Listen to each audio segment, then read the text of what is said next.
Kami dari kelompok D akan membahas tentang Breadmark Comprehensive Case chapter 10 tentang expenditure cycle.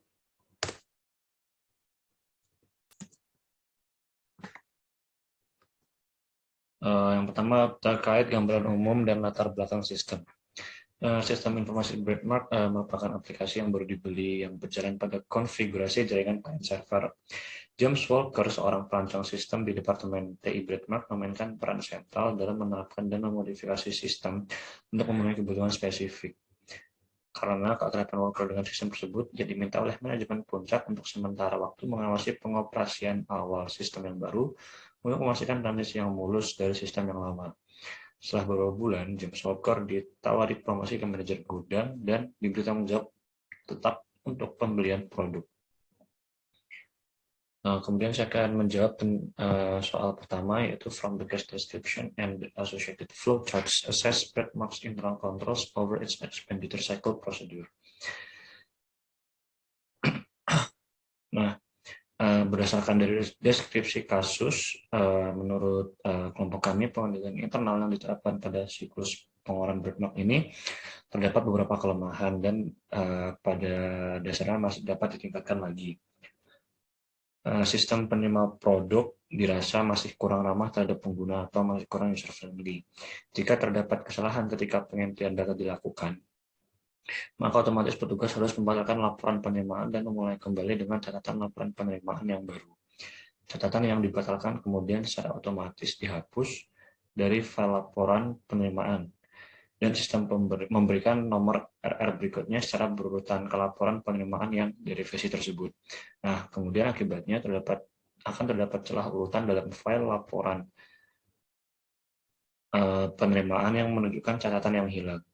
Produk kemudian dikirim ke gudang di mana mereka diamankan dan disimpan. Tentunya hal tersebut akan memakan waktu lebih lama dan membuat kinerja yang kurang efisien. Kemudian salah satu cara yang dapat dilakukan oleh manajemen untuk memitigasi hal tersebut, yaitu manajemen juga harus memiliki dokumen-dokumen buta setelah pesanan diterima. Hal ini bertujuan agar petugas tidak mengentri secara manual dan hanya menginput nomor barang yang diterima.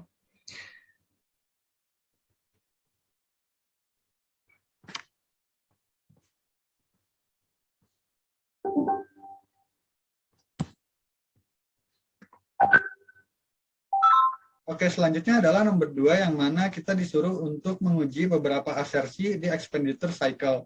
Yang pertama adalah asersi completeness.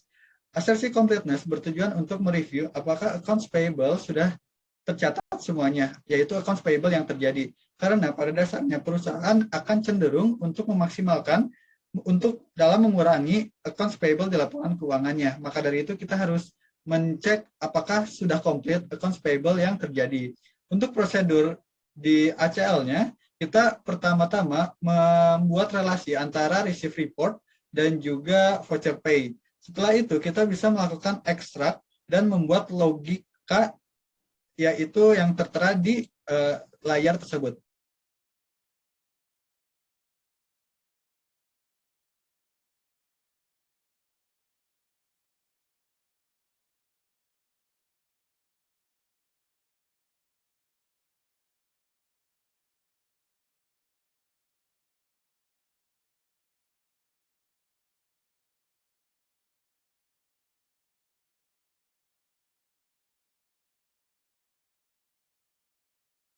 Berikut adalah unrecorded liability yang dimiliki oleh si perusahaan ini.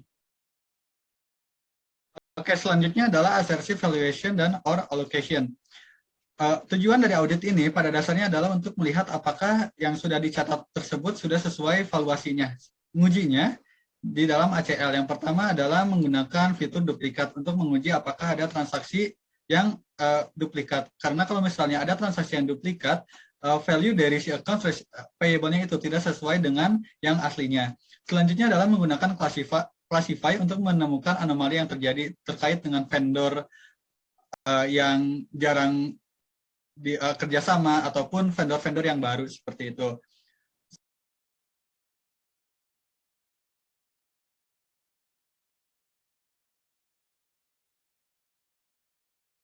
Terlihat di sini bahwa tidak ada duplikasi karena saya melihat dari voucher number-nya sehingga tidak ada transaksi yang duplikat.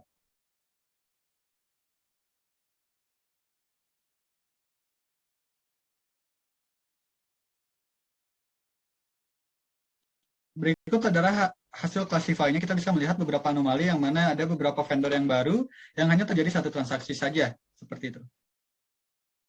Selanjutnya adalah asersi akurasi yang mana tujuannya adalah untuk melihat apakah si accounts payable-nya ini sudah dicatat sesuai dengan apa yang terjadi. Misal, jika accounts payable-nya itu harusnya 2.000, maka yang dicatat adalah 2.000. Ada dua prosedur yang dapat dilakukan di UCL dalam menguji asersi ini. Yang pertama adalah menggunakan join table untuk menyatukan purchase order files dan the vouchers file. Selain itu adalah menggunakan filter di dalam join table untuk melihat jumlah di purchase order file dan vouchers yang tidak sama.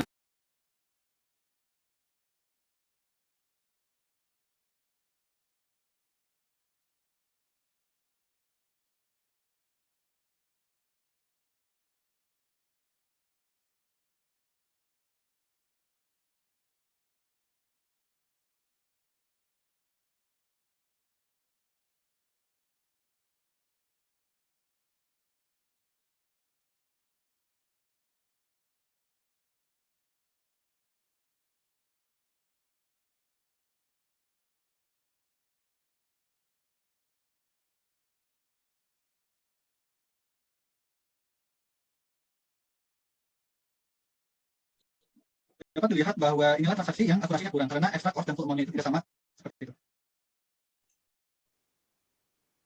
Baik, untuk soal yang nomor 3, yaitu kita mengaplikasikannya dengan menggunakan ACL.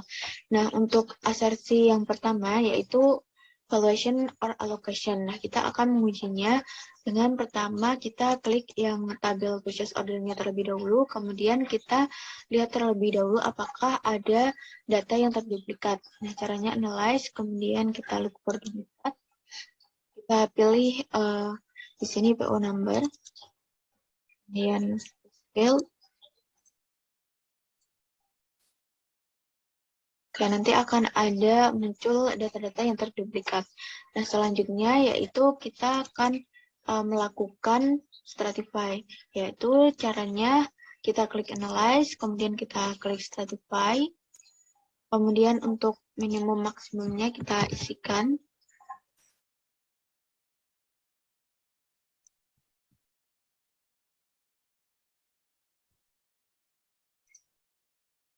Oke, nanti akan keluar data-datanya dari hasil stratify yang kita lakukan. Nah, selanjutnya kita juga bisa melakukan classify, yaitu dengan cara analyze, kemudian classify.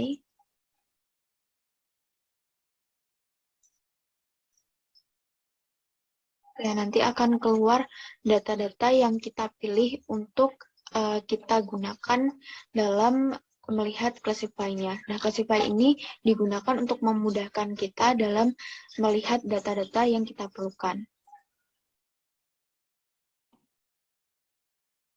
Halo, saya Iman Ifrahman akan menjelaskan sedikit tentang bagian kedua soal nomor 3 dari Breadmark chapter 10 tentang audit expenditure cycle. Jadi yang pertama kita akan melakukan uji asersi completeness. Yang pertama itu untuk melakukan uji ini kita akan melakukan join table antara voucher pay dengan purchase order dari kedua join ini akan dihasilkan satu table nama itu recorded. Jadi recorded ini itu terdiri dari VIN number, RM number, PO number, quantity, dan produk. Kemudian dari ini kita ekstrak. Setelah kita ekstrak, terus dari if kita masukkan kodenya itu not. Kemudian di if kita masukkan kode not, terus PO 6 sama dengan bagian dari ini record, terus 6 recorded, kemudian titik PO6. Nah, selanjutnya verify, oke. Nanti dari sini kita kemudian isi to-nya dengan unrecorded. Selanjutnya ini kita cancel dulu karena sudah ada. Nah, nanti setelah hasilnya akan diperlihatkan bahwa pada bagian ini tidak ada kewajiban yang tidak atau liabilities yang tidak tercatat atau unrecorded. Berarti memenuhi asersi completeness. Selanjutnya kita akan menguji valuation dan allocation. Jadi menguji asersi valuation dan allocation itu dengan cara analis duplicate. Kemudian di sini duplicatesnya itu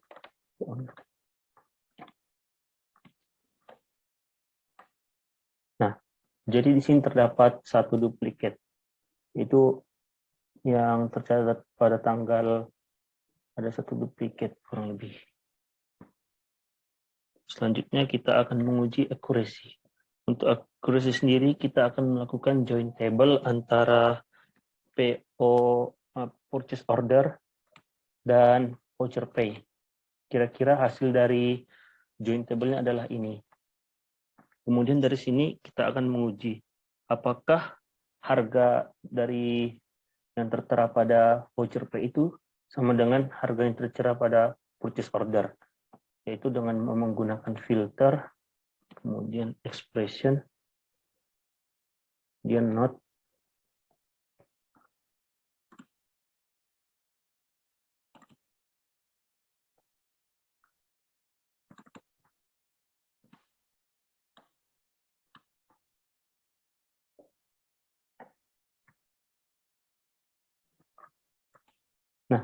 di sini terdapat beberapa transaksi yang tidak jumlah yang tidak sama antara jumlah yang ditampilkan pada purchase order dan pada voucher pay. Jika kita hitung, ternyata dari 312 transaksi ada 37 jumlah yang tidak sama. Sehingga ini berpengaruh kepada asersi accuracy. Cukup sekian dari saya. Bagian selanjutnya akan dijelaskan oleh teman saya.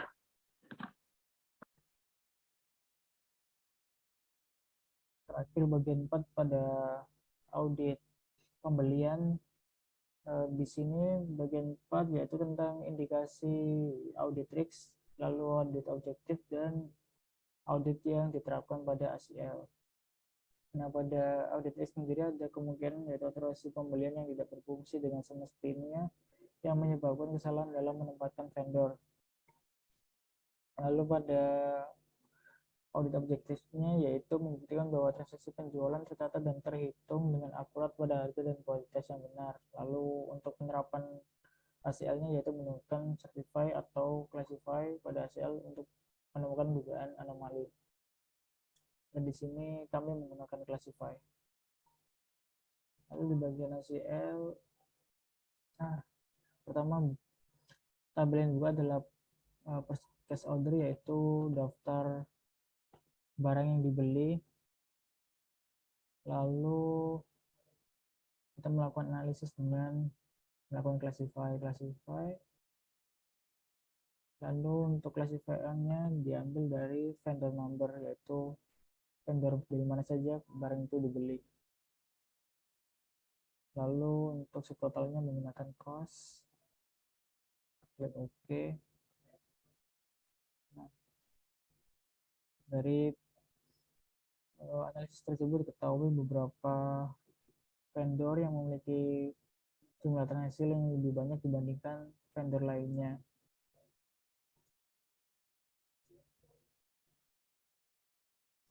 Selain itu juga memiliki jumlah nominal transaksi yang lebih besar dan signifikan, ada lebih dari 5%. Pada nama vendor 10.366, lalu 1.321. Dan ada yang lebih signifikan lagi yaitu 11663 untuk kode vendornya.